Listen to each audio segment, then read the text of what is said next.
कहानी की शुरुआत होती है हमारे मेन कैरेक्टर शाओ यान से, जो कि कह रहा होता है, जिंदगी भर मैंने सबको प्यार दिया, लेकिन सबसे ज्यादा अपने डिसाइपल्स को। उन्हें स्ट्रांग बनाने के लिए मैंने अपना टाइम, नॉलेज, पावर सब कुछ दिया। मुझे पूरा यकीन था कि मेरे डिसाइपल्स दुनिया के सबसे बेस्ट हैं, इसलिए मैंने कभी होल्ड बैक नहीं किया। लेकिन वो विश्वास एक दिन टूट गया। कहते हैं जब लास्ट मोमेंट आता है, लोग अपना असली फेस दिखाते हैं, और मैंने भी वही देखा। जब मैं आखिरी सांसें गिन रहा था, तब उन्होंने मेरे साथ बिट्रेयल किया, मेरी सारी ताकत छीन ली और मुझे मरने के लिए छोड़ दिया। लेकिन कहते हैं ना, किसी के साथ इतना क्रूअल मत बनो कि खुद गॉड्स भी उस पर तरस खा जाए, और शायद गॉड्स को मुझ पर तरस आ गया। जब सब खत्म हो चुका था, तभी मुझे एक ऐसी पावर मिली जिसने मुझे इनविंसिबल बना दिया। अब मैंने ठान लिया है कि मैं अपना रिवेंज लूंगा, और वो ऐसा रिवेंज होगा कि कोई भी डिसाइपल अपने मास्टर से बिट्रे करने का सोच भी ले तो दूर से ही मेरे नाम से डर के मारे कांप उठे। अब मेरा एक ही गोल है, इस दुनिया की सबसे टॉप जगह पर पहुंचना, जहां बिट्रेयल जैसी चीज एग्जिस्ट ही ना करती हो और कोई मेरी आंखों में देखने की हिम्मत ना कर सके। हमारी कहानी एक टूटे फूटे घर से शुरू होती है, जहां एक बूढ़े मास्टर अपनी आखिरी सांसें ले रहे हैं। उनके डिसाइपल्स उन्हें आखिरी बार देखने आए हैं। मास्टर का नाम है एल्डर जियो। उनका 5वां डिसाइपल लाइसन घबरा कर पूछता है, अब हमें क्या करना चाहिए? मास्टर, हमारी आंखों के सामने मर रहे हैं। एक दूसरा डिसाइपल कू हुआ फ्रस्ट्रेशन में जवाब देता है, हम कुछ नहीं कर सकते। हमें जाकर दूसरे एल्डर्स से बात करनी चाहिए और उन्हें हमें एक्सेप्ट करने के लिए कहना चाहिए। यहाँ रुकने से किसी का भला नहीं होगा। वहीं दूसरा डिसाइपल लिन हान सोच में डूबा हुआ है। अगर मैंने मास्टर की मार्शल आर्ट्स टेक्निक सबके सामने एक्सपोज न की होती, तो वो आज इस तरह नहीं मर रहे होते। तीसरा डिसाइपल वॉइंग बड़बड़ाता है, ये सब टाइम वेस्ट है। ये बूढ़ा आखिर मरेगा कब? इसके जाने के बाद मुझे बहुत काम करने हैं। तभी चौथा डिसाइपल वोंग जेन खड़ा होता है और कहता है, इसमें बहुत टाइम लग रहा है, मैं सेकंड एल्डर के पास जा रहा हूं। अगर उन्होंने मुझे डिसाइपल के तौर पर एक्सेप्ट कर लिया तो मेरी लाइफ सेट है। तुम्हें पता है, उनके पास बहुत सारी फीमेल डिसाइपल्स हैं। मैं वहां सच में बहुत एंजॉय कर सकता हूं। उसी पल पास खड़ी एक लड़की उन पर चिल्लाती है, तुम सब डिस्गस्टिंग हो। अगर एल्डर जियो ने तुम पांचों को अपना डिसाइपल न बनाया होता, तो तुम में से कोई भी यहां तक नहीं पहुंच पाता। और अब तुम वो सब भूल गए जो उन्होंने तुम्हारे लिए किया। मैंने अपनी जिंदगी में तुमसे घटिया कचरा नहीं देखा। उसकी बातों से गुस्सा होकर वोंग आगे बढ़ता है और उसे थप्पड़ मार देता है। जुबान संभाल कर बात कर, तू सिर्फ एक गुलाम है। एक शब्द और कहा तो तुझे जान से मार दूंगा। क्विन हुआ बीच में आता है, छोड़ो इसे, यहाँ अपना टाइम वेस्ट करने का कोई मतलब नहीं है। अगर इसे यही रुकना है तो रुकने दो। हम पहले ही यहाँ से सारी कीमती चीजें ले चुके हैं। अब हमारे लिए यहाँ कुछ नहीं बचा है। डिसाइपल्स अपने मरते हुए मास्टर का सामान लूटकर चले जाते हैं। जाते जाते उनमें से एक मजाक उड़ाता है, एक बेकार मास्टर और एक बेकार स्लेव, क्या परफेक्ट जोड़ी है। अंदर वो लड़की मैरी गुस्से में अपनी मुट्ठियां भींच लेती है। उन्होंने हमारे मास्टर को धोखा दिया, उन्हीं की वजह से मास्टर की ये हालत हुई है। तभी एल्डर जियो धीरे से उसका नाम पुकारते हैं, मैरी। वो भागकर उनके पास जाती है, मास्टर आप ठीक हैं? आप उनकी चिंता मत कीजिए। वो सब एहसान फरामोश कायर थे। वो सब भूल गए जो आपने उनके लिए किया, लेकिन मैं नहीं भूलूंगी। मैं आपको कभी छोड़कर नहीं जाऊंगी, चाहे कुछ भी हो जाए। मैं आपका ख्याल रखूंगी। एल्डर जियो दुखी होकर उसकी तरफ देखते हैं। मैं तुम्हें माउंट टाई पर तो ले आया, लेकिन मैंने तुम्हें कभी ऑफिशियली अपना डिसाइपल नहीं बनाया और नहीं तुम्हें कभी ट्रेन करने की इजाजत दी। क्या तुम इस बात के लिए मुझसे नाराज हो? मैरी अपना सिर हिलाती है, मैं जानती हूँ कि कल्टीवेशन में मेरा फाउंडेशन स्ट्रांग नहीं है। मैं वैसे भी ठीक से प्रैक्टिस नहीं कर सकती थी। अगर आप न होते तो मैं आज भी कहीं गुलाम होती। आपने मेरी जान बचाई है, मैं आपसे कभी नाराज नहीं हो सकती। मुझे तो इस बात का दुख है कि ऊपर वाला इतने अच्छे लोगों को इतनी दर्दनाक मौत क्यों देता है। एल्डर जियो अपना सिर झुका लेते हैं, मुझे बहुत बुरा लग रहा है। मुझे तुम्हें अपना डिसाइपल बना लेना चाहिए था। ये सब मेरी गलती है, लेकिन अब बहुत देर हो चुकी है। मैं मरने वाला हूँ। मैरी की आंखों से आंसू बहने लगते हैं और वो उनके सामने झुक जाती है। प्लीज मास्टर, मुझे अपनी डिसाइपल बना लीजिए। मैं प्रॉमिस करती हूँ कि मैं किसी से भी ज्यादा मेहनत से ट्रेन करूंगी। मैं उन सभी धोखेबाजों को मार डालूंगी। अगर आप मुझे एक्सेप्ट नहीं करेंगे तो मैं यहीं आपके साथ मर जाऊंगी। एल्डर जियो हल्की सी हंसी के साथ कहते हैं, मैं मर जरूर रहा हूं, लेकिन मैंने अपना दिमाग नहीं खोया है। अगर मैंने तुम्हें अभी ऑफिशियली एक्सेप्ट कर लिया तो तुम सिर्फ अपने लिए खतरा बढ़ा लोगी। मैरी गिड़गिड़ाती है, प्लीज मास्टर, हिलिए मत, आपको और ज्यादा चोट लगेगी। एल्डर जियो को खून की खांसी आती है और उनकी आस्तीन से एक छोटी शीशी गिर जाती है। ये मेरे पास एलिक्सिर की आखिरी बोतल है। वो लोग बाकी सब कुछ ले गए, लेकिन शायद ये तुम्हारी मदद कर सके। मेरे पास तुम्हें देने के लिए और कुछ नहीं है। मैरी जल्दी से जवाब देती है, प्लीज मास्टर, आप मेरी चिंता मत कीजिए, बस आराम कीजिए। मुझे आपकी डिसाइपल बनने की कोई जल्दी नहीं है। आपकी हेल्थ सबसे ज्यादा जरूरी है। अचानक एल्डर जियो जोर जोर से खांसते लगते हैं और एलेक्सियर की बोतल उनके हाथ से फिसल जाती है। मैरी चिल्लाती है, एल्डर जियो आपको क्या हो रहा है? वो मन में सोचते हैं, मेरी नजर धुंधला रही है। मैरी चिल्लाना बंद करो, तुम्हारी आवाज अब बहुत तेज लग रही है। शायद यही खामोशी, यही शांति मौत जैसी महसूस होती है। अपनी आखिरी सांस लेते हुए वो मुस्कुराते हैं। मेरा एकमात्र अफसोस ये है कि मैंने तुम्हें कभी अपना डिसाइपल नहीं बनाया। और इसी के साथ एल्डर जियो मुस्कुराते हुए मर जाते हैं। ठीक उसी पल एक सिस्टम नोटिफिकेशन आता है। मास्टर और डिसाइपल के बीच एक सच्चा बॉन्ड बन चुका है। अप्रेंटिस सिस्टम होस्ट के साथ सक्सेसफुली बाइंड हो गया है। एल्डर जियो अचानक जिंदा हो उठते हैं। ये सिस्टम क्या है? उनके सामने एक चमकती हुई पिल आ जाती है। यह है इन्फिनिट गोल्ड पिल। ये 10,000 एसेंस पिल्स के बराबर है। Extremely powerful. ये न सिर्फ तुम्हें ब्रेक थ्रू करने में हेल्प करती है, बल्कि तुम्हारी सारी अंदरूनी चोटें भी ठीक कर सकती है। एल्डर जियो आसमान की तरफ देखते हैं। मैं इस दुनिया में 20 सालों से हूँ। फाइनली मैंने एक सिस्टम अवेकन कर लिया है। वो याद करने लगते हैं। 20 साल पहले मैं अर्थ पर रहता था। एक कार एक्सीडेंट मुझे इस दुनिया में ले आया। मुझे लगा था कि मैं मेन कैरेक्टर हूँ। मेरा बैकग्राउंड शानदार था। मेरा टैलेंट एक्सेप्शनल था। मैं 10 साल की उम्र से पहले ही फाउंडेशन बिल्डिंग तक पहुंच गया था। मैंने हॉन्गमैन सेक्ट ज्वाइन किया, लेकिन अगले 15 सालों तक मेरी कल्टीवेशन रुक गई। मैं सबके लिए मजाक का पात्र बन गया। लेकिन अब गॉड्स ने मुझे एक दूसरा मौका दिया है और इस बार मैं इसे वेस्ट नहीं करूंगा। एल्डर जियो ने पूछा, तो ये है अप्रेंटिस सिस्टम, लेकिन इसका डिसाइपल से क्या लेना देना है? सिस्टम ने एक्सप्लेन किया, अगर आप अपने डिसाइपल को कुछ भी देते हैं, स्किल्स, नॉलेज, कल्टीवेशन, तो सिस्टम आपकी मेहनत को मल्टीप्लाई करेगा और आपको उसी हिसाब से रिवॉर्ड देगा। आपका डिसाइपल आपकी गाइडेंस में जितना स्ट्रांग बनेगा, आपके रिवॉर्ड्स उतनी ही ज्यादा होंगे।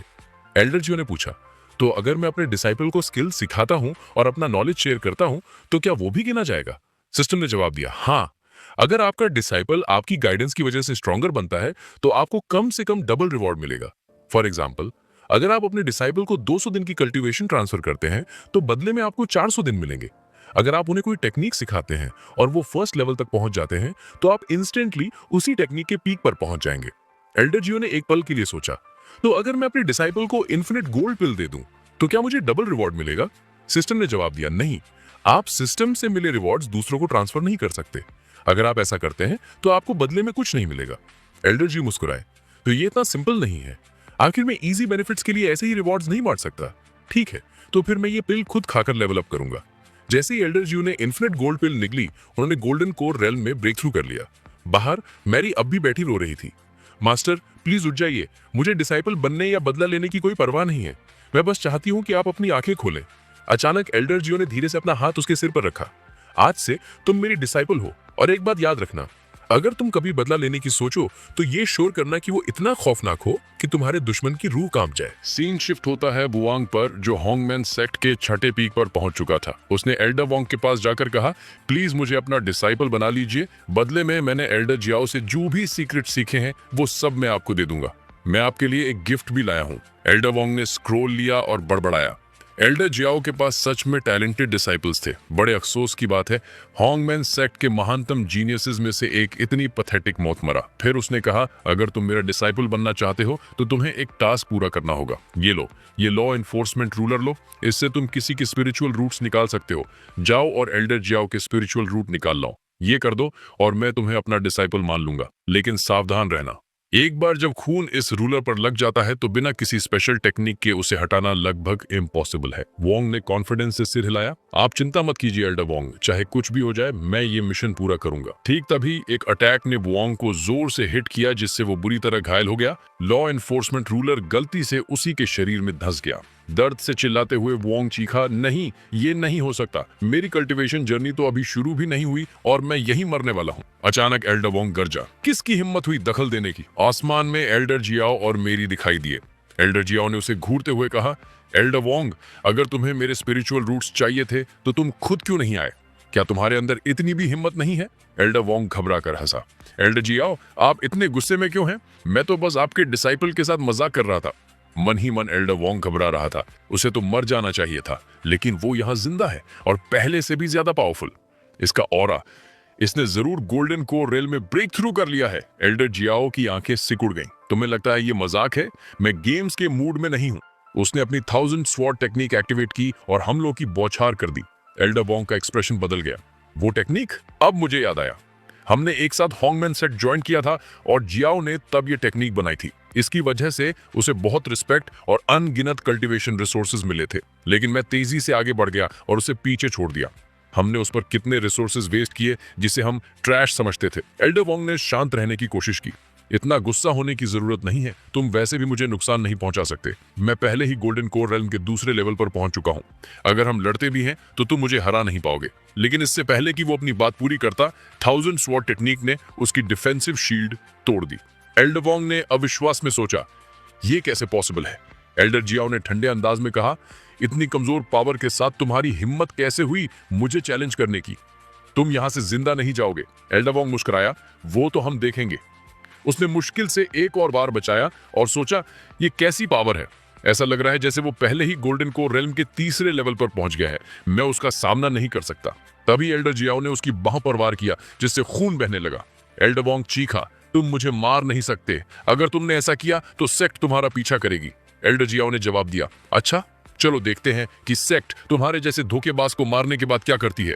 ये समझते हुए कि वो और मुकाबला नहीं कर सकता, उसने सोचा कि इससे बचने का कोई रास्ता नहीं है। उसने अपनी फाइनल टेक्निक एक्टिवेट की और जियाओ के हमलों को रोकने के लिए एक पावरफुल स्पेल शील्ड बुला लिया। एल्डर वोंग ने मन में सोचा, ये एक मिथिकल ग्रेड आइटम है और मैं इसे सिर्फ 3 बार इस्तेमाल कर सकता हूँ। सबसे बुरी बात यह है कि ये आखिरी यूज है। मैंने इसे अपने नैंसेंट सोल रेल में ब्रेक थ्रू के दौरान खुद को बचाने के लिए रखा था, लेकिन आज मुझे इसका इस्तेमाल करना पड़ा। एल्डर जियाओ ने कहा, लगता है तुमने इन सालों में काफी दौलत कमाई है, तभी तुम्हारे पास इतने पावरफुल खजाने हैं। लेकिन चलो मैं तुम्हें अपनी कुछ टेक्निक्स दिखाता हूँ। इसी के साथ उसने एक जबरदस्त हमला किया। एल्डर वोंग चिल्लाया, तुम्हारी हिम्मत कैसे हुई मुझ पर हमला करने की? एल्डर जियाओ ने मजबूती से जवाब दिया, क्यों नहीं, मैं तुमसे ज्यादा स्ट्रॉन्गर हूँ। एल्डर जियाओ के हमले का फोर्स इतना जबरदस्त था कि एल्डर वोंग का मिथिकल ग्रेड आर्टिफैक्ट चकनाचूर हो गया, जिससे एक बड़ा धमाका हुआ और उनके नीचे की जमीन फट गई। एल्डर वोंग के कपड़े चिथड़े हो गए और वो गिड़गिड़ाने लगा, प्लीज और पास मत आना, मुझे बख्श दो। एल्डर जियाओ ने ठंडे अंदाज में कहा, तो तुम्हारा मिथिकल आर्टिफैक्ट आखिर में तुम्हारी मदद नहीं कर पाया। फिर उसने समझाना शुरू किया, इस दुनिया में मैजिकल आइटम्स 5 लेवल्स में बंटे हुए हैं, ह्यूमन, मिथिकल, अर्थली, हेवनली और सबसे पावरफुल इमॉर्टल ग्रेड। हर लेवल के अंदर 4 टीयर्स होते हैं, लोअर, मिडिल, अपर और एब्सोल्यूट। एक ऑर्डिनरी सेक्ट में एक मिथिकल ग्रेड आइटम भी बेहद कीमती होता है। कभी कभी ये पूरी जगह का सबसे बड़ा खजाना होता है। मैंने कभी नहीं सोचा था कि तुम्हारे पास इतनी रेयर चीज होगी एल्डर वोंग, लेकिन कोई बात नहीं, तुम्हारी कहानी यहीं खत्म होती है। इन शब्दों के साथ एल्डर जियाओ ने आखिरी बार करने की तैयारी की, लेकिन ठीक तभी एक आवाज चिल्लाई, एल्डर जियाओ प्लीज थोड़ा रहम कीजिए। एक शख्स सही समय पर पहुंचा और एल्डर वोंग को जानलेवा हमले से बचा लिया। एल्डर जियाओ ने पूछा, किसकी हिम्मत हुई मुझे रोकने की? वो ज़ैनी था, हॉन्गमैन सेक्ट का सेक्ट मास्टर। उसने कहा, एल्डर जियाओ आप इतने गुस्से में क्यों हैं? सेक्ट के मेंबर्स के बीच लड़ना मना है। अगर आप ऐसे ही करते रहे तो आपको सेक्ट से निकाल दिया जाएगा। एल्डर जियाओ ने अपना हाथ पीछे खींचा और अपनी टेक्निक डीएक्टिवेट कर दी। जमीन पर रेंगते हुए एल्डर वोंग ने गुहार लगाई, लीडर आप आखिर आ ही गए, प्लीज मुझे इंसाफ दिलाइए। इस पागल ने अभी अभी मेरे डिसाइपल को मार डाला और मुझे भी मारने वाला था। एल्डर वोंग ने मन ही मन सोचा और मुस्कुराया, अब जबकि लीडर यहाँ है, जाओ मुझे हाथ भी नहीं लगा सकता। लेकिन उसके शौक के लिए जिंगी ने उसे जोरदार थप्पड़ मारा और चिल्लाया, अपनी बकवास अपने तक ही रखो। फिर उसने सख्ती से कहा, एल्डर वोंग मेरे साथ जजमेंट हॉल चलो, हम तय करेंगे कि कौन यहाँ रहने के लायक है और कौन नहीं। एल्डर वोंग गिड़गिड़ाया, प्लीज मुझे माफ कर दीजिए। लेकिन जिंगी जाओ की तरफ मुड़ा और मुस्कुराया, कॉन्ग्रेचुलेशंस जाओ, तुमने आखिर अपना ब्रेक थ्रू कर ही लिया। तुम्हें गोल्डन कोर रेल में देखकर मुझे सच में बहुत खुशी हुई। एल्डर जाओ ने हल्का सा झुककर कहा, थैंक यू लीडर, अगर आज मैंने ब्रेक थ्रू नहीं किया होता तो मैं उस धोखेबाज के हाथों मारा जाता और शायद सेक्ट से भी निकाल दिया जाता। एल्डर वोंग ने अब भी खुद को डिफेंड करने की कोशिश की। मैंने कहा ना कि एक मिसअंडरस्टैंडिंग थी, वो तो एक मजाक भी नहीं सह सकता। आप जो भी सजा देंगे मुझे मंजूर है, लेकिन प्लीज ऐसी बातें कहना बंद कीजिए जो सच नहीं है। एल्डर जाओ ने ठंडे अंदाज में जवाब दिया, तुम लकी हो कि लीडर आ गए, वरना मैं तुम्हारे टुकड़े टुकड़े कर देता। तुम सिर्फ उन्हीं की वजह से जिंदा हो। फिर उसने वोंग को घूरते हुए कहा, लेकिन वो धोखेबाज, वो इतना लकी नहीं होगा। मैंने एक मास्टर के तौर पर उसे अपना सब कुछ दिया और उसने मुझे धोखा दिया। वो आज यहाँ मुझे मारने के इरादे से आया था। उसके जैसा इंसान कल्टीवेट करने के लायक नहीं है, उसे सेक्ट से निकाल देना चाहिए।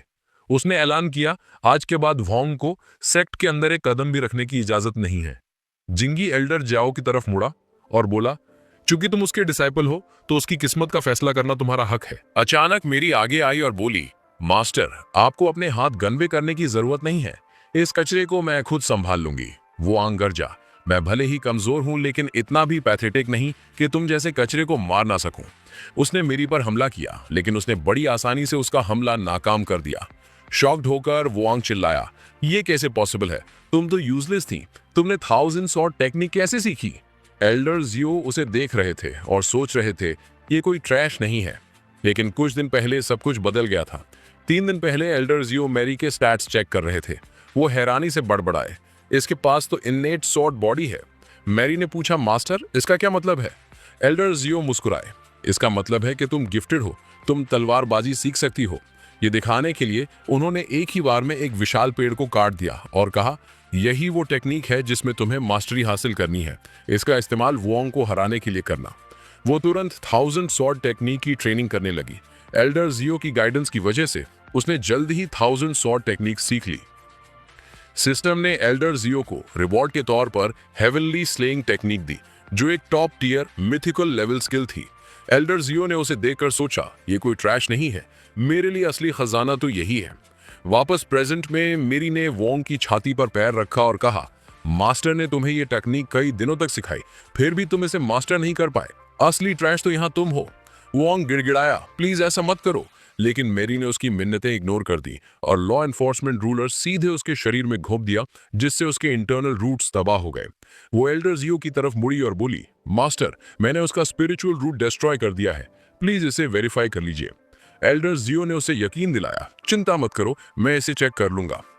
जिंगी बीच में आया और बोला, एल्डर जियो, आपने धोखेबाज को सजा दे दी है, मैं एल्डर वोंग को यहां से ले जाकर बाकी सिचुएशन हैंडल कर लूंगा। लेकिन एल्डर जियो आगे बढ़े और पूछा, किसने कहा कि तुम बस यूं ही जा सकते हो? जिंगी ने तेवर चढ़ाए, ये तुम क्या कह रहे हो? तुमने मुझसे प्रॉमिस किया था कि तुम उसकी जान नहीं लोगे। एल्डर जियो हंसा, मैंने कहा था कि मैं उसकी जान बख्श दूंगा, लेकिन मैंने ये कभी नहीं कहा कि मैं उसे मुफ्त में जाने दूंगा। अगर उसे यहां से जाना है तो उसे कीमत चुकानी पड़ेगी। तभी एल्डर वोंग हंस पड़ा और बोला कि वो समझ गया कि एल्डर जियो क्या कहना चाह रहे हैं। एक कड़वी मुस्कान के साथ उसने एक थैली आगे बढ़ाई और बताया कि इसमें उसकी सारी दौलत है, उसके हिसाब से ये जरूरत से ज्यादा होनी चाहिए। एल्डर जियो ने थैली एक्सेप्ट किया और कमेंट किया कि एल्डर वोंग एक समझदार आदमी है। उसने इस उदार तोहफे के लिए उसे थैंक यू कहा और बोला कि इसकी सराहना की जाती है। फिर वो मिरी की ओर मुड़ा और कहा कि अब चलने का समय हो गया है। जैसे ही वे जाने लगे, मिरी ने अपने मास्टर की तारीफ की और कहा कि उन्होंने सब कुछ बहुत बढ़िया तरीके से हैंडल किया है। एल्डर जियो ने भी तारीफ लौटाते हुए कहा कि उसने भी उतना ही अच्छा काम किया है। फिर उन्होंने उसे सलाह दी कि वो आज का दिन छुट्टी ले और आराम करे, क्योंकि उनकी ट्रेनिंग अगले दिन से फिर शुरू होगी। जाते जाते एल्डर जियो पीछे मुड़ा और एल्डर वोंग से कहा कि वो अपना ख्याल रखे, लेकिन एल्डर वोंग अंदर ही अंदर गुस्से से उबल रहा था। उसने मन में सोचा कि एल्डर जियो आज जितना चाहे हंस ले, लेकिन जो कुछ हुआ उसके लिए वो उसे कभी माफ नहीं करेगा। अगले दिन 7th पीक पर एल्डर जियो को एल्डर वोंग का सामान एग्जामिन करते हुए देखा गया। उसने नोट किया कि कलेक्शन तो अच्छा खासा था, लेकिन ज्यादातर एलिक्सर्स गोल्डन कोर रेल्म की कल्टीवेशन के लिए थे। हालांकि इन रिसोर्सेज की क्वालिटी बस एवरेज ही थी। फिर उसे कुछ मिड ग्रेड टेक्निक्स मिली और उसने कमेंट किया कि उनमें से एक सॉलिड प्राइमरी फाउंडेशन बनाने के लिए यूजफुल हो सकती है। एक सॉर्ड और बॉटल को साइड रखते हुए उसने कहा कि ये एल्डर वोंग के सबसे वैल्यूएबल आइटम्स थे। हालांकि सच तो ये था कि वे उसके लिए कुछ खास यूजफुल नहीं थे। उसने डिसाइड किया कि इन्हें मैरी को देना बेहतर रहेगा और मन ही मन सोचने लगा कि जब बात असली खजानों की आती है तो सिस्टम हमेशा बेस्ट वाले ही देता है। इंस्पेक्शन जारी रखते हुए एल्डर जियो को स्पेशल स्टोन्स का एक बड़ा ढेर मिला। वो बड़बड़ाया, एक लो लेवल एल्डर माने जाने के हिसाब से एल्डर वोंग के पास 100 से ज्यादा स्पेशल स्टोन्स थे। ये तभी पॉसिबल है जब उसने दूसरों को लूटा हो, वरना वो इतनी दौलत जमा कर ही नहीं सकता था। एल्डर जियो मुस्कुराया और सोचा, लगता है मैं अब अमीर हो गया हूँ। शायद अब वक्त आ गया है कि मैं इस टूटी फूटी झोपड़ी में रहना बंद करूं और अपने लिए एक ठीक ठाक घर बनाऊं। तभी मैरी वहां आ गई और उसे याद दिलाया कि उसने अपनी ट्रेनिंग शुरू करने का प्रॉमिस किया था और अब वो 2 घंटे बाद वापस आई है। उसने पूछा कि क्या वो अब अंदर आ सकती है। एल्डर जियो ने उसका स्वागत किया और उसे अपने बगल में बैठने को कहा। इसके बाद उसने कल्टीवेशन रेल्म्स के बारे में समझाना शुरू किया। उसने कहा कि पहला पोस्ट नेटल रेल्म है, उसके बाद इनेट रेल्म, फिर की रिफाइनिंग रेल्म और फिर गोल्डन कोर रेल्म, जो कि उसका करंट लेवल था। इसके ऊपर nascent soul realm, separation realm और इंटीग्रेशन रेल्म थे। इनके भी आगे मायान रेल्म और सबसे टॉप पर ट्रांसेंडेंस रेल्म था। उसने समझाया कि इनमें से हर एक रेल्म 10 लेवल्स में डिवाइडेड है। पोस्ट नेटल रेल्म में कोई अपनी एनर्जी का इस्तेमाल अपने ब्लड वेसल्स और मसल्स को हील करने के लिए करता है ताकि उसका शरीर कल्टीवेशन के लिए सूटेबल बन सके। इनेट और की रिफाइनिंग रेल्म्स फिजिकल डिफेंस को काफी बढ़ा देते हैं। ट्रांसेंडेंस रेल्म तक पहुंचने के बाद कोई इमोर्टैलिटी भी हासिल कर सकता है, हालांकि आज तक कोई भी इसे अचीव नहीं कर पाया है। लोग इमोर्टल्स की बातें सिर्फ कहानियों में ही करते थे। फिर एल्डर जियो ने मैरी को बताया कि वो उसे प्राइमोर्डियल टेक्निक सिखाएगा और उसे अपना मन फोकस करने को कहा। उसने उसे इन्फॉर्म किया कि वो अपनी कुछ की उसे ट्रांसफर करेगा ताकि उसकी कल्टीवेशन में मदद हो सके।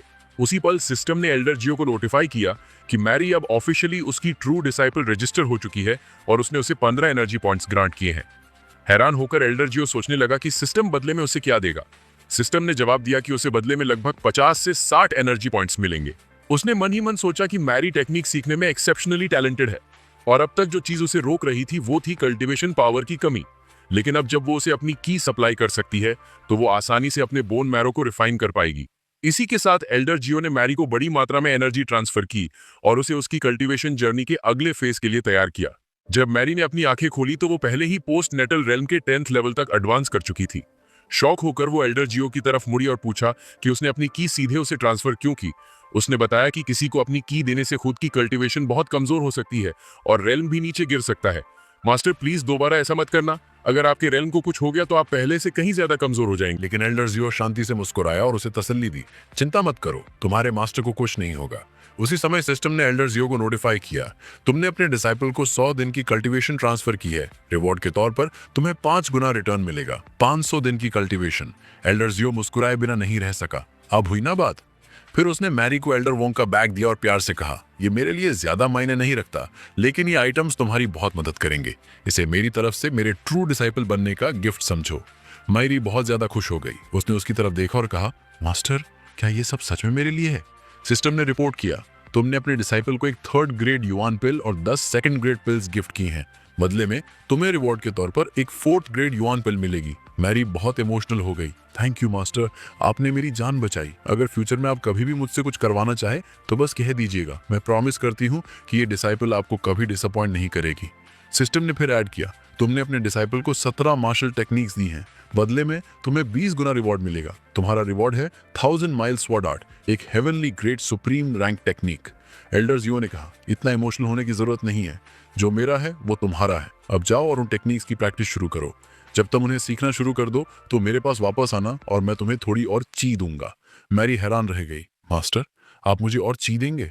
फिर सिस्टम ने रिपोर्ट किया, तुमने अपने डिसाइपल को 5 एलिमेंटल सील, एक earth grade intermediate rank weapon grant किया है। बदले में तुम्हें वॉन्डरिंग जेंटल स्वॉर्ड, एक earth grade supreme rank weapon मिलेगा। अब भी चिंता में मैरी ने कहा, मास्टर आप मुझे इतना कुछ दे रहे हैं, इसका असर जरूर आपके शरीर पर पड़ेगा, ये आपके लिए सेफ नहीं हो सकता। एल्डर जियो बस मुस्कुराया, मैंने तुमसे कहा ना मैं ठीक हूँ। अगर तुम्हें अब भी यकीन नहीं है तो देखो, मैं यहीं बैठूंगा और 3 दिन तक लगातार कल्टीवेट करूंगा। उसके बाद मुझे यकीन है कि मैं ब्रेक थ्रू करके गोल्डन कोर रेम के 5th पेज तक पहुंच जाऊंगा। मैरी ने मजबूती से जवाब दिया, तो फिर मैं यहीं रुकूंगी और जब आप कल्टीवेट करेंगे तब मैं आपको प्रोटेक्ट करूंगी। मैं किसी को भी आपको डिस्टर्ब नहीं करने दूंगी। एल्डर जियो ने धीरे से हाथ हिलाकर उसे मना किया, इतनी चिंता करने की जरूरत नहीं है, जाओ अब और अपनी प्रैक्टिस पर फोकस करो। मैरी ने सिर हिलाया, ठीक है मास्टर, मैं आपको फिर डिस्टर्ब नहीं करूंगी। इतना कहकर वो कमरे से चली गई। उसके जाने के बाद एल्डर जियो वापस बैठे और बोले, चलो अब देखते हैं कि मुझे क्या क्या रिवॉर्ड्स मिले हैं। उन्होंने अपने स्टोरेज में हाथ डाला और एक 4th ग्रेड युआन पिल बाहर निकाली। उसे हैरानी से देखते हुए वो बोले, मैंने इस पिल के बारे में बहुत सुना है, लेकिन ये पहली बार है जब मैं इसे सामने से देख रहा हूँ। इस जैसी चीज को रिफाइन करने के लिए कम से कम नैनसेंस सोल रेम का कोई बंदा चाहिए।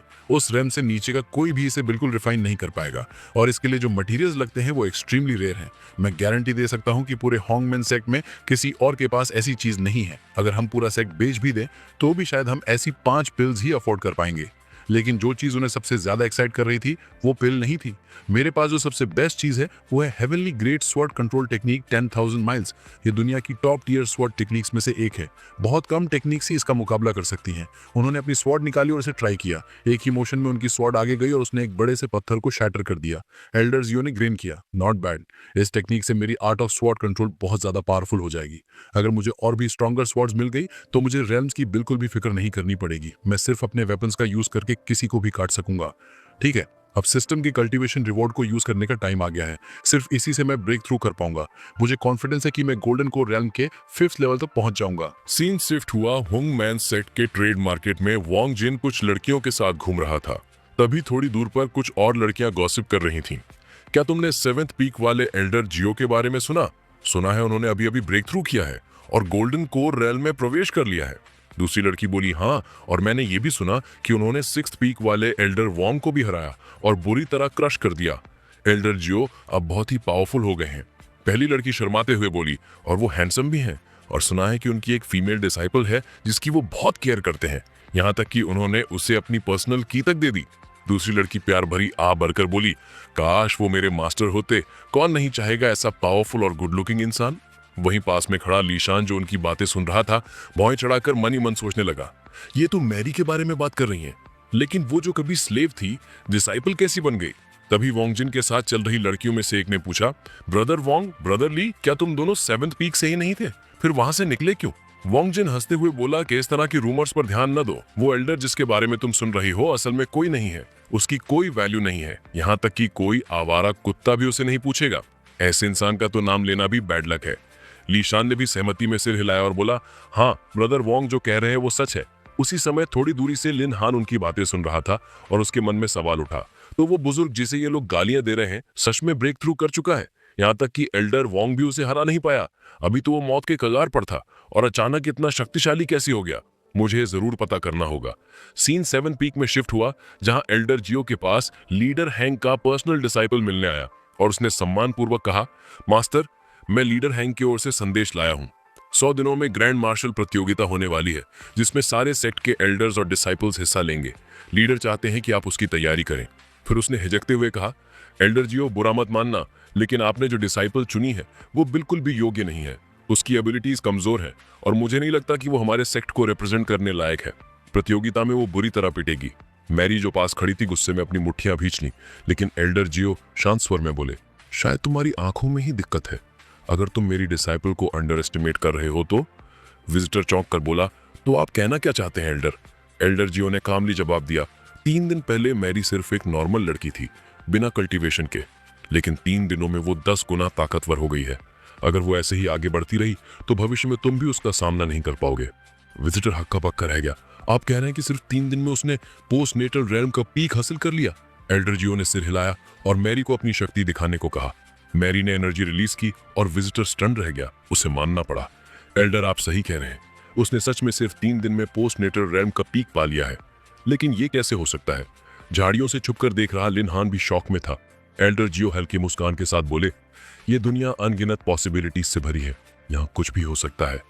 मैरी ने शरारती अंदाज में विजिटर को चिढ़ाया और लिन हान मन ही मन बोला, ये तो कभी बेकार थी, इतनी जल्दी पीक तक कैसे पहुंच गई। उसकी क्वालिफिकेशंस भी बहुत खराब थी, यह असंभव है जब तक कि एल्डर जियो के पास कोई पावरफुल ट्रेजर ना हो।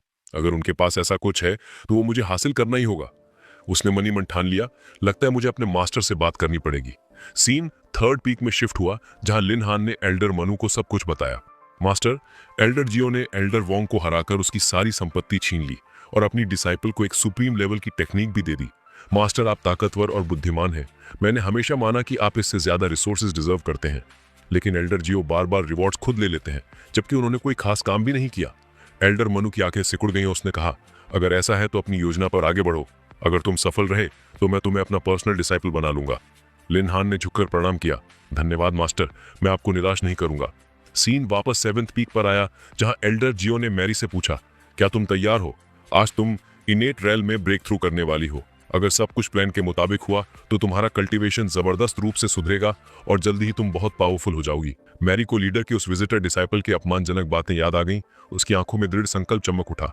हाँ मास्टर, मैं तैयार हूँ, उसने मन ही मन सोचा। उस एल्डर डिसाइपल किटचन ने मुझे सच में बहुत अंडर एस्टिमेट किया। बस रुको, एक बार जब मैं स्ट्रॉन्गर हो जाऊंगी तो मैं उसकी धज्जियां उड़ा दूंगी। इस बीच एल्डर जियो सोच रहे थे, लीडर के प्रभाव में वो किटचिन पूरी तरह बिगड़ गया है, लेकिन शायद ये अच्छा ही हुआ। उसके इंसल्ट्स की वजह से मैरी तेजी से प्रोग्रेस कर रही है। ईमानदारी से कहूं तो ये हमारे लिए कोई बुरा नतीजा नहीं है। अगर सब कुछ ऐसे ही चलता रहा तो वो इससे भी ऊंचे रेल में ब्रेक थ्रू कर सकती है।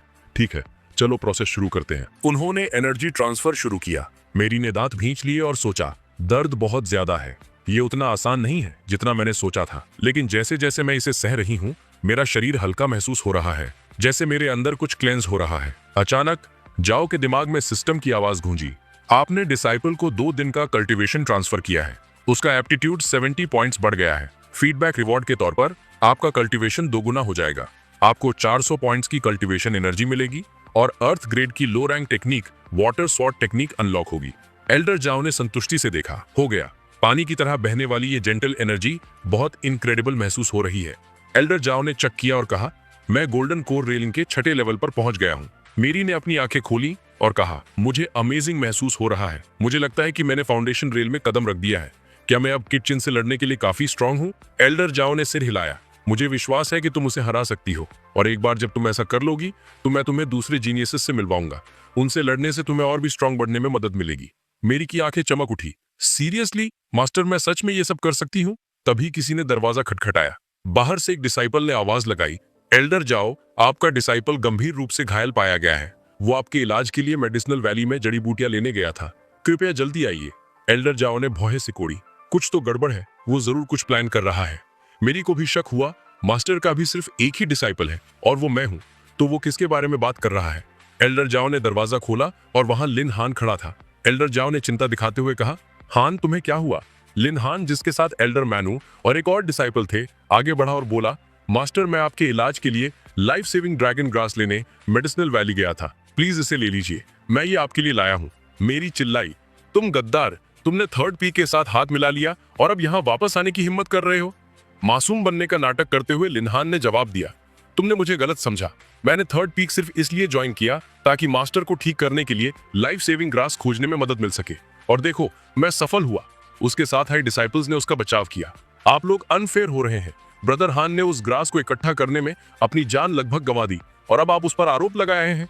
एल्डर मानू भी आगे बढ़े और बोले, हाँ एल्डर जाओ, लिन हान जो कह रहा है वो सच है। वो 3 दिन तक मेरे सामने झुका रहा, मदद की भीख मांगता रहा। उसकी सिंसियरिटी देखकर मैं भी पिघल गया। मेरी अभी भी गुस्से में थी और चिल्लाई, बस करो ये बकवास, इस कम बैग ने हमें धोखा दिया। मैं कभी विश्वास नहीं करूंगी कि वो एक अच्छा इंसान है। वो बस फिर से सबको मैनिपुलेट करने की कोशिश कर रहा है। एल्डर ने बीच में हस्तक्षेप किया, मेरी बस बहुत हुआ, तुम्हें और कुछ कहने की जरूरत नहीं है, मैं इसे हैंडल कर लूंगा। फिर एल्डर जाओ लिनहान की ओर मुड़े और पूछा, तुम पहले ही थर्ड पीक ज्वाइन कर चुके हो तो वापस क्यों आए? क्या तुम 7th पीक पर लौटने की उम्मीद कर रहे हो? लिनहान घुटनों के बल बैठ गया और बोला, मास्टर, मैंने बहुत गलतियां की हैं। सबसे बड़ी गलती आपका सेक्ट छोड़ना थी। मुझे पता है कि अब मुझे आपको मास्टर कहने का कोई अधिकार नहीं है। मैं बस इतना चाहता हूं कि आप ये ड्रैगन ग्रास स्वीकार कर लें, मुझे और कुछ नहीं चाहिए। दूसरे डिसाइपल्स आपस में फुसफुसाए, एल्डर जाओ तो बिल्कुल हेल्दी लग रहे हैं। ऐसा नहीं लगता कि उन्हें ग्रास की बिल्कुल भी जरूरत है। उनमें से एक ने कहा, यह बहुत शर्म की बात है। ब्रदर लिन ने एक ऐसे मास्टर के लिए इतनी मेहनत की जो उसे स्वीकार करने से इनकार कर रहा है, और उसका कल्टीवेशन भी बिगड़ गया है। उसे ठीक होने के लिए कम से कम एक 4th ग्रेड युआन पिल की जरूरत होगी।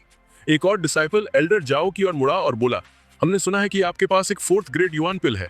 अगर लिनहान आपकी वजह से घायल हुआ है तो क्या आपको ये उसे नहीं दे देनी चाहिए?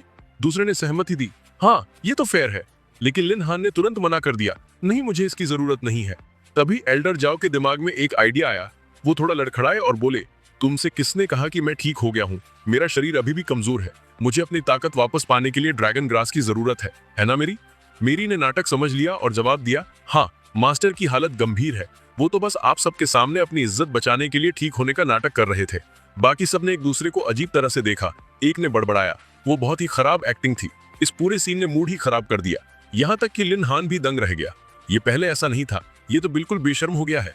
फिर भी उसने खुद को समझाया, वैसे भी ड्रैगन ग्रास की ज्यादा वैल्यू नहीं है। अगर बदले में मुझे एक 4th ग्रेड युआन पिल मिल जाती है तो ये एक अच्छी डील है। उसने जोर से कहा, मास्टर अगर आपकी हालत सच में इतनी खराब है तो प्लीज ड्रैगन ग्रास स्वीकार करें। मैं इसे आपके लिए लाया हूँ। इसे अपने पास रखना बेकार होगा। एल्डर जाओ ने उत्सुकता से ग्रास ले ली और एक संतुष्टि की मुस्कान के साथ धन्यवाद दिया। Thank you लिनहान।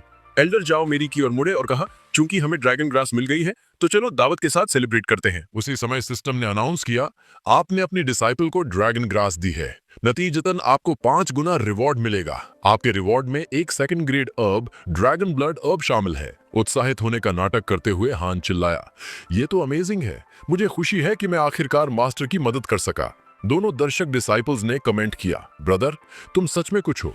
तुमने अपने मास्टर को बचाने के लिए अपनी सारी जमा पूंजी खर्च कर दी, और उन्होंने तुम्हें कैसे चुकाया? उन्होंने तुम्हें मरने के लिए छोड़ दिया। एल्डर मनु ने आगे कहा, अभी किसी की जान बचाना सबसे ज्यादा मायने रखता है। ये डिसाइपल मर रहा है और इस सेक्ट के एल्डर्स होने के नाते हम ऐसा नहीं होने दे सकते। अगर तुम्हारे इस व्यवहार की खबर बाहर गई तो कोई भी 7th पीक का डिसाइपल नहीं बनना चाहेगा। तुम अकेले रह जाओगे। एल्डर जाओ ने शांति से जवाब दिया, तुम सब इतनी जल्दी नतीजों पर क्यों पहुंच रहे हो? हान और मैं कभी मास्टर और डिसाइपल थे। मैं उसे मरते हुए कैसे देख सकता हूं? और वैसे भी तुम लोग सिर्फ एक 4th ग्रेड पिल की बात कर रहे हो। वैसे तो मैं खुद रिफाइन कर सकता हूं, लेकिन मेरे पास जो पिल है वो बहुत हायर लेवल की है। तुम उसे खुद से कल्टीवेट नहीं कर पाओगे। बेहतर होगा कि मैं इसे तुम्हारे लिए रिफाइन करने में मदद करूं। इस तरह तुम इसे आसानी से अब्सॉर्ब कर लोगे और तुम्हारा शरीर तनाव से सफर भी नहीं करेगा। एल्डर मनु ने कहा।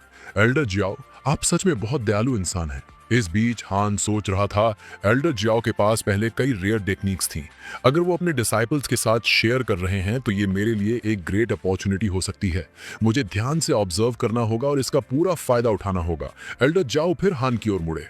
तुम मेरे लिए अपनी जान देने को तैयार थे, उसके मुकाबले ये पिल तो कुछ भी नहीं है। इतना कहकर एल्डर जियाओ ने एक साइलेंट टेक्निक एक्टिवेट की जिससे हान बोल नहीं पा रहा था। फिर वो हान के मेरिडियंस को डिस्ट्रॉय करने लगे। हान को बहुत ज्यादा दर्द हो रहा था, लेकिन वो चिल्ला भी नहीं पा रहा था। दोनों दर्शक डिसाइपल्स चिंतित हो गए। एल्डर मनु, ये क्या हो रहा है? आपने कहा था कि कल्टीवेशन होगा, लेकिन ब्रदर हान तो गंभीर मुसीबत में लग रहे हैं। एल्डर मनु ने उन्हें शांत कराया। मेरे प्यारे डिसाइपल्स, पैनिक मत करो। एल्डर जियाओ ने हमें पहले ही चेतावनी दी थी कि कुछ मुश्किलें आ सकती हैं। ये बस उन्हीं में से एक है। हान ने बेताबी से सोचा, कोई मुझे स्किल्स नहीं दे रहा और ना ही मेरे कल्टीवेशन में मदद कर रहा है, बल्कि वो मेरे मेरिडियंस को डिस्ट्रॉय कर रहे हैं और मेरी पावर छीन रहे हैं। सबसे बुरी बात यह है कि मैं बोल भी नहीं सकता। एल्डर मनु वहीं खड़े हैं, लेकिन मैं मदद के लिए भी नहीं कह सकता। एल्डर मनु ने हान को थम्स अप दिया और फुसफुसाया, तुमने अच्छा किया। कुछ ही पलों बाद हान गिर गया और उसकी हालत साफ तौर पर बिगड़ रही थी। एल्डर जियाओ ने समझाया, मैंने हान को पूरी तरह से हील करने के लिए एक एक्सट्रीमली पावरफुल टेक्निक का इस्तेमाल किया। शायद उसका कल्टीवेशन इस प्रोसेस को सहने के लिए बहुत कमजोर था। तुम उसे आराम करने के लिए ले जा सकते हो, वो थोड़ी देर में ठीक हो जाएगा। मैं भी पूरी तरह से थक गया हूँ। हान को हील करने में मेरी बहुत एनर्जी लग गई। मैं शायद कुछ दिनों तक बिस्तर से नहीं उठ पाऊंगा। मैं अब आराम करने जा रहा हूँ। एल्डर मनु ने हंसा। ऑफ कोर्स, आप आराम कीजिए। लेकिन जैसे ही उसने एल्डर जियाओ को जाते हुए देखा, उसने सोचा, मैं टेक्निक तो नहीं देख पाया, लेकिन इसमें कोई शक नहीं है कि उसकी पावर बहुत कम हो गई है। वो अब बहुत ज्यादा कमजोर हो गया होगा। इतना सोचकर एल्डर मनु ने एल्डर जियाओ पर एक सरप्राइज अटैक कर दिया, लेकिन जियाओ ने आसानी से उस वार को रोक दिया। एल्डर मनु, तुम ऐसा कैसे कर सकते हो? मैंने अभी तुम्हारे एक डिसाइपल को बचाया और तुम जानते हो कि मैं अभी भी रिकवर कर रहा हूं, फिर भी तुमने मुझ पर हमला किया। एल्डर मनु ने सोचा कि सब कुछ प्लान के मुताबिक चल रहा था, तो फिर ये बास्टर्ड अभी भी इतना पावरफुल कैसे है? इसकी स्ट्रेंथ तो बढ़ती ही जा रही है। एल्डर जियाओ ने जवाबी हमला किया, जिससे मनु हवा में उड़ गया। मनु के डिसाइपल्स अपने मास्टर को बचाने के लिए दौड़े। एल्डर जियाओ ने कहा, चलो कुछ चिकन खाते हैं, मैं थक गया हूं। उन्हें देखकर लिन हान चिल्लाया, तुम बेवकूफ क्या कर रहे हो? एल्डर जियाओ पर हमला करो। एक डिसाइपल ने एक छिपी हुई नीडल निकाली। ये एल्डर मनु का सीक्रेट वेपन है। उन्होंने मुझे ये पूरे विश्वास के साथ दिया था कि मैं ये काम पूरा करूंगा। कोई स्मेल नहीं, कोई निशान नहीं। अगर मैं इसे फेंकता हूं तो एल्डर जियाओ आज किसी भी हालत में नहीं बच पाएंगे। लेकिन जैसे ही उसने वो नीडल फेंकी, एल्डर जियाओ तेजी से उसे डॉज कर गए। उस नीडल में कुछ तो गड़बड़ है। अच्छा हुआ मैंने पहले गोल्डन पिल ले ली थी। मेरे सेंसेस पहले से ज्यादा शार्प हैं। अगर मैंने ऐसा नहीं किया होता तो मैं अभी तक मर चुका होता। लेकिन अब तुम में से कोई नहीं बचेगा। दोनों डिसाइपल्स चौंक गए। उसने डॉज कर लिया? कोई बात नहीं, वो बार बार डॉज नहीं कर पाएगा। हम अगली बार उसे मार देंगे। एल्डर जाओ मैरी की ओर मुड़े। मैंने तुम्हें कॉनलेन स्वॉर्ड टेक्निक सिखाई है, अब उसे इस्तेमाल करने का समय आ गया है। मैरी ने तुरंत अपनी तलवार निकाली और आगे बढ़कर हवा में ही हर नीडल को डिस्ट्रॉय कर दिया।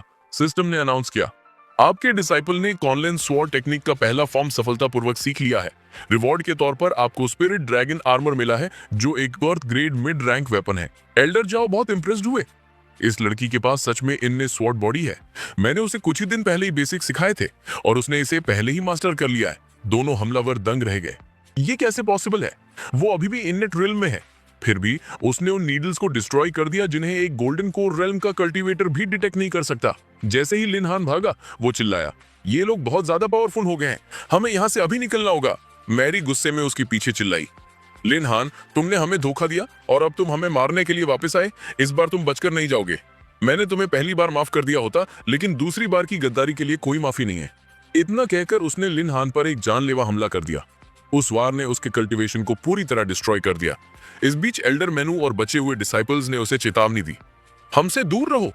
एल्डर मेनू ने कहा, अगर तुम मेरे पास दोबारा आए तो सेक्ट मास्टर खुद तुम्हें नहीं छोड़ेंगे। डिसाइपल्स ने बहस की, लेकिन हम फाउंडेशन रेल्म में हैं और मास्टर आप गोल्डन कोर रेल्म में हैं। हम इस लड़की से क्यों डरें? एल्डर मेनू ने पलट कर जवाब दिया, क्या तुम्हारी आंखें खराब हैं? हम इस लड़की से नहीं डर रहे हैं, हम इसके पीछे खड़े मॉन्स्टर से डर रहे हैं। वो हम सबको एक पल में खत्म कर सकता है। मैरी एल्डर जाओ की ओर मुड़ी। मास्टर, आपको अपने हाथ गंदे करने की जरूरत नहीं है, मैं इस कचरे को खुद हैंडल कर लूंगी। एल्डर जाओ ने गंभीरता से जवाब दिया, मैरी हमेशा याद रखना, मौत जिंदगी से कहीं ज्यादा आसान होती है और अपने दुश्मनों पर दया दिखाने से बेहतर है उन्हें खत्म कर देना। दोनों डिसाइपल्स घबराकर पीछे हटने लगे। हमारे पास मत आना। लेकिन एल्डर जाओ शांति से उनकी ओर बढ़े। क्या हुआ? अब डर लग रहा है? सीन फर्स्ट पीक पर शिफ्ट हुआ। एल्डर मेनू और एल्डर जाओ पहुंचे। दोनों गंभीर दिख रहे थे। एल्डर जाओ ने समूह को संबोधित किया, आज बहुत कुछ गलत हुआ। एल्डर मेनू अपने साथ कई लोगों को लेकर आए, जिसमें मेरा फॉर्मर डिसाइपल लिन हान भी शामिल था। उस गद्दार ने बिना किसी असली वजह से हमें प्रोवोक किया और एक लड़ाई शुरू हो गई। मैंने कुछ भी गलत नहीं किया, मैंने सिर्फ अपनी डिसाइपल को बचाने की कोशिश की। इस प्रोसेस में लिन हान मारा गया और दूसरे 2 डिसाइपल्स क्रिपल हो गए। मुझे उम्मीद है कि सेक्ट ये समझेगा और हमें पनिश नहीं करेगा। सेक्ट लीडर जिंगजी ने ठंडाई से जवाब दिया, एल्डर जाओ तुम पहली बार नहीं कर रहे हो। तुमने कुछ दिन पहले वोंग को मारा और अब लिन हान। मैं समझता हूं कि उन्होंने तुम्हें धोखा दिया, लेकिन तुम अपनी मर्जी से लोगों को नहीं मार सकते। अगर ये चलता रहा तो मैं तुम्हारे एक्शंस को डिफेंड नहीं कर पाऊंगा। एल्डर जाओ ने अपना सिर झुका लिया। सेक्ट लीडर प्लीज मुझे माफ कर दीजिए, मैं मानता हूं कि मैंने गलती की, ऐसा दोबारा नहीं होगा। एल्डर मेनू ने गुस्से से बीच में टोका, सेक्ट लीडर उसने मेरे डिसाइपल्स को मार डाला और आप एक शब्द भी नहीं कह रहे हैं। सब जानते हैं कि आपका एल्डर जाओ के प्रति कितना पक्षपात है। वो बिना किसी कारण के लोगों को मारता हुआ घूमता है और आप उसे बस जाने देते हैं। मैं शांति से उसके पास गया और उसने क्या किया? उसने मेरे डिसाइपल्स को मार डाला और सेक्ट को धोखा दिया। उसने बार बार रूल्स तोड़े, उसे सेक्ट से निकाल देना चाहिए। एल्डर जाओ ने उपहास किया, बकवास मत करो, लिन हान मेरा डिसाइपल नहीं था, वो तुम्हारा था। उसकी जिंदगी या मौत से मुझे कोई फर्क नहीं पड़ता। और तुम उसे 7th पीक पर लाए ही क्यों थे? अगर तुम ऐसा नहीं करते तो ये सब कुछ नहीं होता। और हाँ, तुम अपने साथ इतने सारे आदमी क्यों लाए थे? क्या तुम्हें लगा कि तुम हमारे लीडर को बेवकूफ बना सकते हो?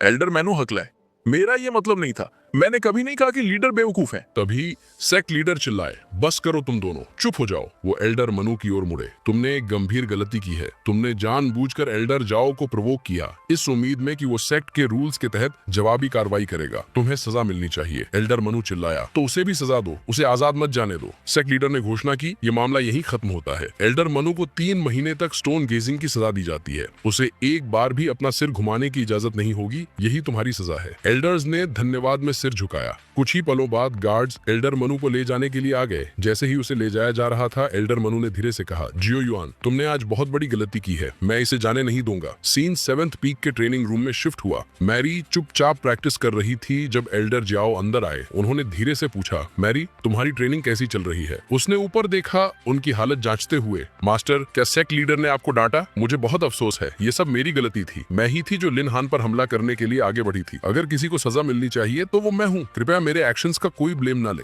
एल्डर जाओ मुस्कुराए, तुम बिना वजह चिंता कर रही हो। जब तक मैं तुम्हारा मास्टर हूँ, कोई तुम पर उंगली भी नहीं उठा सकता। ये मेरा इटर्नल प्रॉमिस है। और ये याद रखना, अगर कोई भी तुम्हें ऑफेंड करता है, चाहे वो कोई देवता हो या सम्राट, तुम्हारा मास्टर उन्हें कभी नहीं छोड़ेगा। भले ही मुझे अपनी जान क्यों ना देनी पड़े, मैं तुम्हारी रक्षा करूंगा। आंसुओं से भीगकर मैरी घुटनों के बल बैठ गई और फुसफुसाई, थैंक यू मास्टर। एल्डर जाओ मुस्कुराए और कहा, तुम्हें ऐसा करने की जरूरत नहीं है मैरी, तुम मुझे हमेशा कुछ भी बता सकती हो। वो झिझकी, फिर बोली, मास्टर मैंने आपसे एक बहुत बड़ा सीक्रेट छिपाया है। मेरा असली नाम मैरी नहीं, लिन जी है। मैं साउथ वेस्ट रीजन के शासकों लिन फैमिली की बेटी हूँ। एल्डर जाओ चौंक गए, तुम साउथ वेस्ट की लिन फैमिली से हो? वो तो सबसे पावरफुल क्लान्स में से एक है। उनके दिमाग में 10 साल पहले की वो त्रासदी याद आ गई जब पूरी लिन फैमिली को रातों रात मार दिया गया था। मैरी ने फिर अपना अतीत बताना शुरू किया। उसने कहा कि 10 साल पहले उसके परिवार को रेयर पावरफुल स्टोन से भरी एक माइन मिली थी। ये स्टोन्स कल्टीवेशन को काफी बढ़ा सकते थे और इनके साथ उनका परिवार होंगमैन सेक्ट को भी टक्कर दे सकता था। उसके पिता, जो उस समय फैमिली हेड थे, उन्होंने सबको इसे सीक्रेट रखने का आदेश दिया था। अगर खबर बाहर निकलती तो दूसरे सेक्ट्स उस माइन के लिए उन पर हमला कर देते।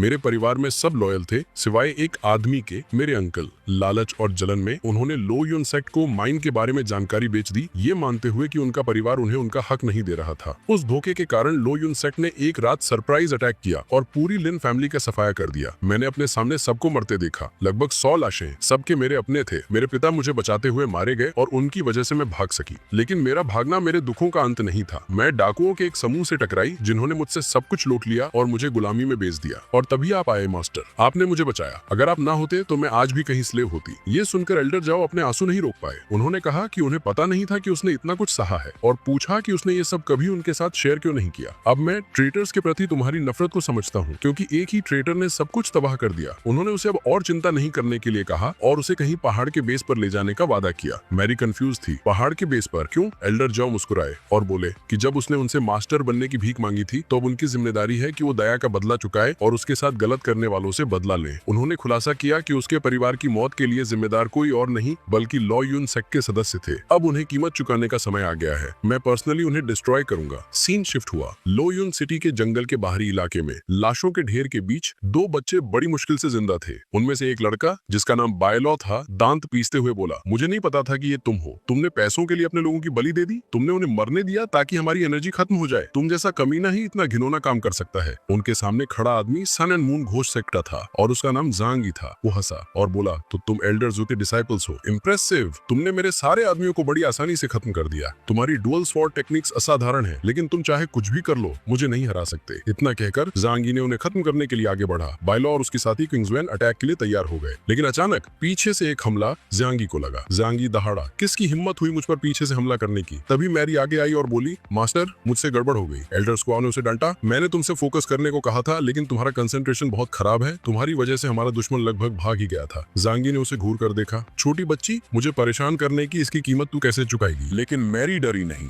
उसने गुस्से में आगे बढ़कर चेतावनी दी, बूढ़े आदमी जबान संभाल के बात कर। मैं इतनी छोटी हूं कि तेरी बेटी की उम्र की हूं। इससे पहले कि वो अपनी बात पूरी करती, जैंग ई ने उस पर हमला कर दिया। उसने इतनी जोर से मारा कि वो पीछे की ओर जा गिरी। तुम मुझसे लड़ने के लिए बहुत कमजोर हो। अपने मास्टर के पास वापस भाग जाओ, वही तुम्हारी सही जगह है। यहाँ तक कि बाई लो और किंग श्वान भी चिल्लाए, सावधान रहो। लेकिन मैरी अपनी जगह पर खड़ी रही। तुम एक कचरा हो और मेरे मास्टर को तुम पर अपनी एनर्जी बर्बाद करने की जरूरत नहीं है। मैं इसे खुद हैंडल कर लूंगी। उसने अपनी 1000 स्वॉर्ड टेक्निक का इस्तेमाल किया, जिसका सीधा वार जैंग ई को लगा। कुछ ही पलों में वो हारकर जमीन पर पड़ा था। मैरी बोली, मास्टर मैं एक स्टोरेज बैग लाई हूँ। अंदर कुछ कीमती नहीं है, बस कुछ स्पेशल स्टोन्स हैं। एल्डर जॉ ने जवाब दिया, जो भी है उसे रख लो। इसमें से कुछ भी मेरे काम का नहीं है। बाइलो और किंग श्वान आगे बढ़े और झुके। हमें बचाने के लिए आपका बहुत बहुत धन्यवाद। हम होंगमैन सेक्ट के पीक से एल्डर जू के डिसाइपल्स हैं। क्या हम आपका नाम जान सकते हैं?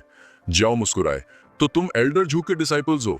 मैं 7th पीक का जाओ युवान हूं और यह है मेरी डिसाइपल मैरी। वो दोनों हैरान रह गए। आप एल्डर जाओ हैं? आपसे मिलना सच में एक सम्मान की बात है। एल्डर जाओ ने उन्हें इतना फॉर्मल ना होने को कहा। वो पहले से ही जानते थे कि वो वहां क्या कर रहे हैं, और उन्होंने याद दिलाया कि ये जगह बच्चों के लिए नहीं है। फिर उन्होंने पूछा कि सन एंड मून सेक्ट उनके पीछे क्यों पड़ा था। क्या उन्होंने उन्हें किसी तरह से नाराज किया था? बाइलो ने समझाया कि सन एंड मून सेक्ट हमेशा से उनके होंगमैन सेक्ट के प्रति शत्रुतापूर्ण रहा है। उस सेक्ट के एल्डर्स को उन्हें तंग करने में मजा आता था। उसने बताया कि उन पर एक दुर्लभ पौधे, एक old low grade 1000 year heartless grass की वजह से हमला हुआ था। ये एक कीमती मटेरियल था और इसी वजह से वे उनके पीछे पड़े थे। मेरे मास्टर ने हमेशा सिखाया है कि हमें दया का बदला चुकाना चाहिए और अपने दुश्मनों से बदला लेना कभी नहीं भूलना चाहिए। एल्डर जॉ, आपने हमारी जान बचाई है, प्लीज ये ग्रास स्वीकार करें। एल्डर जॉ ने जवाब दिया कि वो वाकई एल्डर जू के योग्य डिसाइपल हैं। तुम बिल्कुल उसकी तरह हो। उन्होंने पौधा स्वीकार किया और वादा किया कि वो इसका इस्तेमाल कुछ फाउंडेशन बिल्डिंग पिल्स बनाने के लिए करेंगे, जिसे वो उनके साथ भी शेयर करेंगे। दोनों डिसाइपल्स ने आभार में सिर झुकाया, लेकिन एल्डर जॉ ने उन्हें धन्यवाद देने से मना कर दिया क्योंकि उनका काम अभी खत्म नहीं हुआ था। तभी वो अचानक सीरियस हो गए और बोले, कोई अभी भी हमें देख रहा है और जो कोई भी हम पर जासूसी कर रहा है उसे मरना होगा। इतना कहकर उन्होंने अपने पीछे एक पेड़ को काट दिया, जिसके पीछे से दो छिपे हुए लोग सामने आए। बाइलो और किंग श्वान चौंक गए। उन्होंने तो उन दोनों को महसूस तक नहीं किया था। छिपे हुए लोग आगे बढ़े। उनमें एक गोल्डन कोर रियल्म के 4थे लेवल का एक बंदा था जिसका नाम किंग यानजी था। दूसरी एक विमेन थी जिसका नाम बाई यानजी था, जो 3रे लेवल पर थी। किंग यानजी ने मजाक उड़ाया, तुमने मेरे डिसाइपल्स को मारने की हिम्मत की? किस्मत से हम पास में ही थे, वरना तुम बचकर निकल जाते। एल्डर जाओ ने उन्हें पहचान लिया। तो तुम दोनों सन एंड मून सेक्ट के बदनाम ड्यूअल एल्डर्स हो। मैंने तुम्हारी सोल टेक्निक्स के बारे में सुना है, काफी मशहूर हैं। लोग तुम्हें यिन यांग एल्डर्स कहते हैं। उन्होंने अपनी आंखें सिकोड़ी और घोषणा की, लेकिन तुम्हारी रेपुटेशन चाहे जो भी हो, कुछ ही सेकंड्स में तुम दोनों मेरे पैरों में घुटने टेक रहे होगे। उन्होंने मन ही मन सोचा कि ये दोनों उनसे कहीं ज्यादा कमजोर हैं। बाहर आने से पहले उन्होंने अपनी असली ऑरा छिपा ली थी ताकि वे लापरवाही से उन पर हमला करें। किंग एनजी ने एक मुस्कान के साथ जवाब दिया, तुम्हारे बारे में इतना कुछ जानते हो और फिर भी लड़ने की हिम्मत कर रहे हो। चलो देखते हैं कि तुम किस चीज के बने हो लड़के। इतना कहकर उसने अपना हमला शुरू कर दिया। एल्डर जियाओ ने आसानी से उसे ब्लॉक कर दिया। किंग एनजी ने अपना चेन वेपन उठाया और घमंड से बोला, इस चेन ने हजारों लोगों का खून चखा है, यहाँ तक कि नैनसेंट सोल कल्टीवेटर्स भी राख हो जाते हैं अगर ये उन्हें छू जाए। तुम उसके मुकाबले कुछ भी नहीं हो। लेकिन एल्डर जियाओ मन ही मन मुस्कुराए। इस बेवकूफ ने अभी अभी अपना सबसे बड़ा सीक्रेट बता दिया, मुझे बस चेन को छूना नहीं है। अचानक भयानक कंकाल जैसे हाथ निकले और उन्होंने एल्डर जियाओ को पकड़ लिया। बाई एनजी एक हथौड़ा लेकर आगे बढ़ी जिसमें हजारों फंसी हुई आत्माएं थीं। अब जब मैंने तुम्हें पकड़ लिया है तो बचने का कोई रास्ता नहीं है। एल्डर जियाओ हंसे, तुम दोनों को अपने शिकार पर एक साथ हमला करना वाकई बहुत पसंद है। मैं मानता हूं कि तुम्हारा कोऑर्डिनेशन इंप्रेसिव है। बाई एनजी ने गुस्से से कहा, जो कहना है कह लो, तुम जिंदा नहीं बचोगे। जैसे ही एल्डर जियाओ संघर्ष कर रहे थे, देख रहे डिसाइपल्स घबराने लगे। मैरी चिल्लाई, मास्टर सावधान। अपनी शक्ति को बुलाते हुए एल्डर जियाओ ने एक शक्तिशाली जवाबी हमला किया। बाई यानजी लड़खड़ाकर पीछे हट गई। वो सच में मेरी पकड़ से बच निकला। किंग यानजी ने गुस्से से कहा, इससे कोई फर्क नहीं पड़ता कि वो क्या तरकीबें इस्तेमाल करता है, वो आज हमसे बचकर नहीं जाएगा। एल्डर जियाओ की तलवार अविश्वसनीय ताकत के साथ किंग यानजी की ओर बढ़ रही थी। किंग यानजी पूरी तरह से बच नहीं सका और उसे चोट लग गई। बाई यानजी हाफने लगी, ये तलवार इतनी पावरफुल कैसे है? ये तो सिर्फ एक स्पिरिट वेपन है। मैरी ने इशारा किया और चिल्लाई, मास्टर देखो, वो लड़की भाग रही है। बाई यानजी डर के मारे पीछे हट रही थी। उसके विचार दौड़ रहे थे, इस लड़के की टेक्निक्स नॉर्मल नहीं है। यहां तक कि टॉप लेवल एक्सपर्ट्स भी ऐसी पावर का इस्तेमाल नहीं कर सकते। एक नैनसेंट सोल कल्टीवेटर भी उसे नुकसान नहीं पहुंचा पाएगा। वो भयानक है। लेकिन एल्डर जियाओ उसे भागने नहीं देने वाले थे। वो चिल्लाए, भागने की कोशिश कर रही हो, तुम नहीं बचोगी। उन्होंने एक और हमला किया, लेकिन बाई यानजे ने खुद को बचाने के लिए अपना फॉर्मेशन बैरियर एक्टिवेट कर लिया। वो अपनी आत्माओं की ओर चिल्लाई, मेरी रक्षा करो। इस बीच एल्डर जियाओ स्थिति का विश्लेषण कर रहे थे। उसके फॉर्मेशन में सभी स्केलेटन्स को आत्माओं का उपयोग करके बांधा गया था। अगर वो उस फॉर्मेशन को तोड़ पाते तो आत्माएं आजाद हो जाती और उसी के खिलाफ हो जाती। उन्होंने ठीक वैसा ही किया। जैसे ही फॉर्मेशन टूटा, सारे स्केलेटन्स आजाद हो गए। वो गुस्से में बाई यानजी की ओर मुड़ गए। वो घबरा गई, तुम सब क्या कर रहे हो? मैं तुम्हारी दुश्मन नहीं हूं, तुम्हारा दुश्मन वो है।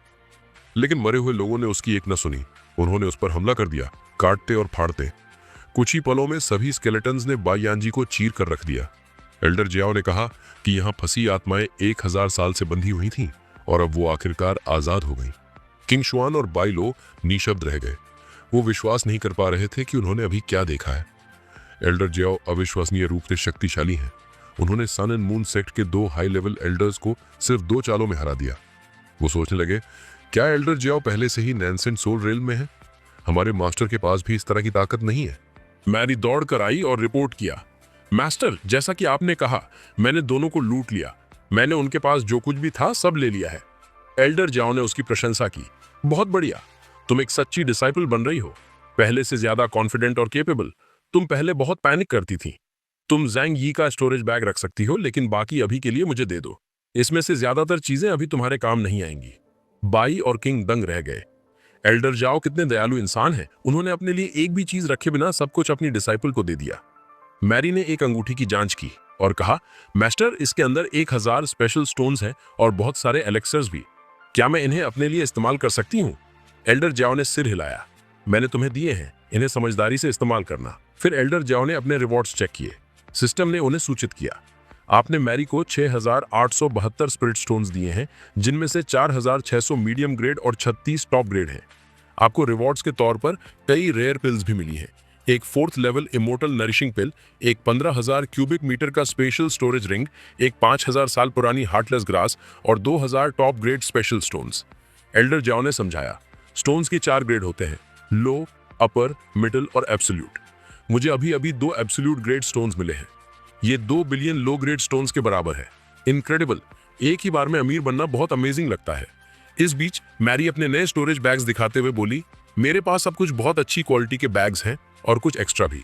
क्या मैं इन्हें बाई और क्विंग शुआन को दे सकती हूँ? शायद ये उनके काम आ जाए। दोनों डिसाइपल्स हैरान रह गए। ये तो बहुत महंगे हैं, हम इन्हें स्वीकार नहीं कर सकते। उन्हें पता था कि स्टोरेज बैग्स की कीमत बहुत ज्यादा होती है। नॉर्मल कल्टीवेटर्स तो एक भी अफोर्ड नहीं कर सकते। एल्डर जाओ ने दृढ़ता से कहा, मैंने ये तुम्हें पहले ही दे दिए हैं, अब तुम इनका जो चाहे करो, मैं तुम्हें नहीं रोकूंगा। एक मुस्कान के साथ मैरी ने स्टोरेज बैग्स उन दोनों को दे दिए, जो इतने भावुक हो गए कि रोने लगे। आपका बहुत बहुत धन्यवाद, उन्होंने आभार व्यक्त करते हुए कहा। दोनों मन ही मन सोचने लगे, एल्डर जाओ और सीनियर सिस्टर मैरी अमेजिंग है। काश हमारे भी उनके जैसे मास्टर होते, इतने पावरफुल, इतने जेनरस और इतनी ब्यूटीफुल। उन्हें सेकंड पीक में शामिल होने का पछतावा होने लगा।